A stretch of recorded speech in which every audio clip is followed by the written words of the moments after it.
Oi gente, tudo bem com vocês? Aqui quem fala é a Cecília Frazão do canal Nossa Língua e eu estou aqui hoje neste vídeo em especial para falar do concurso Getuber, que é um concurso promovido pelo Instituto Goethe, e a ideia, o objetivo deste concurso é justamente divulgar a literatura alemã contemporânea, tanto aqui no Brasil quanto em outros países da América Latina. E foi dada uma lista de 10 a 12 livros de autores alemães e a ideia era escolher uma dessas obras e fazer o vídeo, a resenha desse livro aqui no YouTube. Então eu fiz isso, escolhi um livro que foi esse daqui, Como Soldado Conserta o Gramofone, do Sasha Stanisich.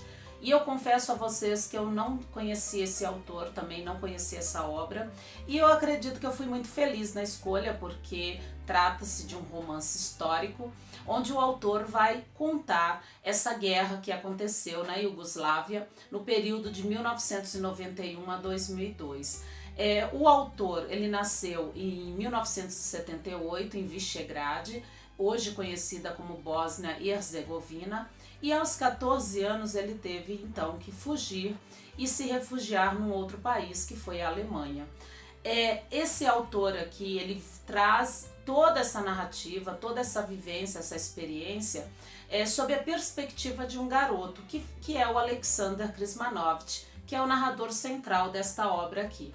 Ele começa a primeira parte falando sobre essa morte do avô, a família que ele traz essa família como eixo central de toda a sua experiência, de toda a sua vivência, e ele traz esse avô, então, essa morte desse avô de uma forma muito forte, como um fluxo de consciência que esse narrador vai ter quando ele fala da morte desse avô. Eu separei um trechinho aqui para mostrar para vocês. Ele fala assim: eu ouvia cada uma das palavras dos vizinhos perambulando pela casa e entendia tudo apesar dos gemidos e lamentos de vovó.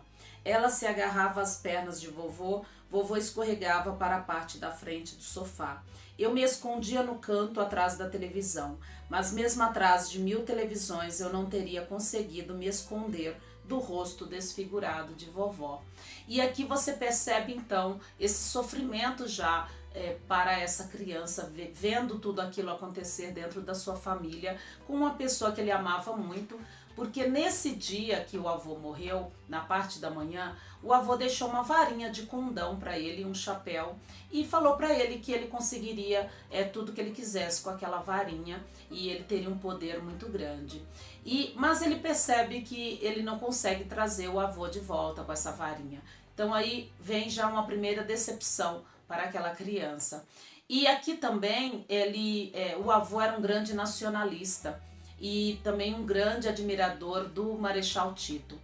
Desde 1945, a Iugoslávia ela vivia um regime comunista estabelecido aí pelo ditador Josip Broz, mais conhecido como Marechal Tito, que ele vai falar nessa obra aqui. E em 1980 esse Marechal Tito ele morre e os comunistas perderam o controle do país, o que veio então desencadeando aí para essa grande guerra que matou milhares de pessoas e deixou milhares refugiados. E ele vai citar esse marechal muitas vezes aqui dentro desta obra, nesta primeira parte, que ele fala então dessa família, do momento que eles tiveram que ficar no porão escondidos por causa da guerra, e aí eles abandonam Visegrad e vão para a capital da Sérvia, que é Belgrado, e de lá então eles têm que fugir para a Alemanha. A vovó Catarina, ela não deixa o país, ela não quer partir dali. Isso mostra a grande resistência daquele povo. E também os bisavós que moravam em outra região, eles não acompanharam a família nessa fuga. Esta primeira parte, já na Alemanha, ele recebe então esse pacote contendo vários objetos da infância dele. E ele, ao receber esse pacote, ele decide criar um novo livro, uma nova obra, que é esse daqui, Quando Tudo Era Bom, de Alexander Krishmanovich. Então o que dá para perceber aqui? O narrador que conta esses fatos aqui, que é o Alexander, ele vira autor dentro da sua própria obra.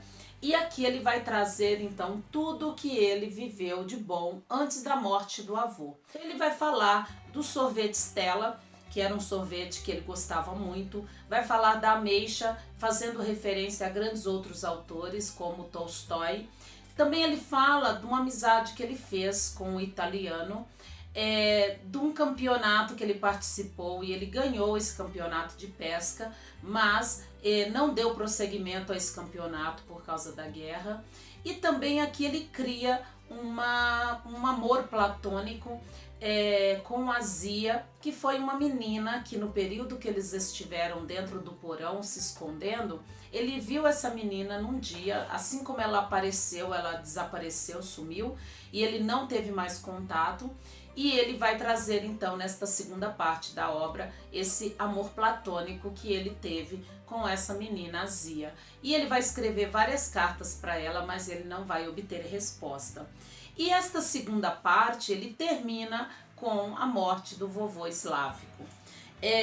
A última parte do livro ele vai regressar para a sua cidade natal, que é Visegrad. Ele vai ao encontro dos avós. E o que acontece? Ele vai visitar o túmulo do vovô Slávico.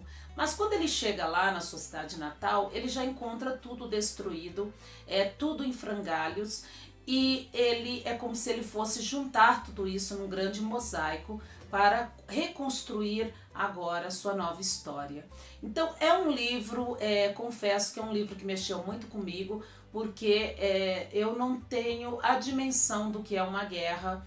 E aqui esse livro me fez repensar a situação dessas pessoas que têm que partir, deixar o seu país e tentar a vida num outro país. Então é um livro que mexe muito com o leitor, deixo aqui como indicação. É um livro que vale uma segunda leitura, porque ele vai trazer muitos detalhes de todo esse período que ele viveu. E, gente, eu indico e espero que vocês também, assim como eu, se comovam muito com esse livro aqui, ok? O concurso ele está aberto ainda para quem quiser participar, ele vai até outubro. Eu vou deixar o link aqui para quem quiser se informar mais a respeito desse concurso Getuber. E fica aí então mais uma indicação de leitura para vocês, ok? Conto com a participação de vocês aí para os likes, para as visualizações, para os comentários, e qualquer dúvida que vocês tiverem também podem deixar aqui embaixo que eu respondo, ok? Então, um grande beijo para vocês e até a próxima. Tchau, tchau.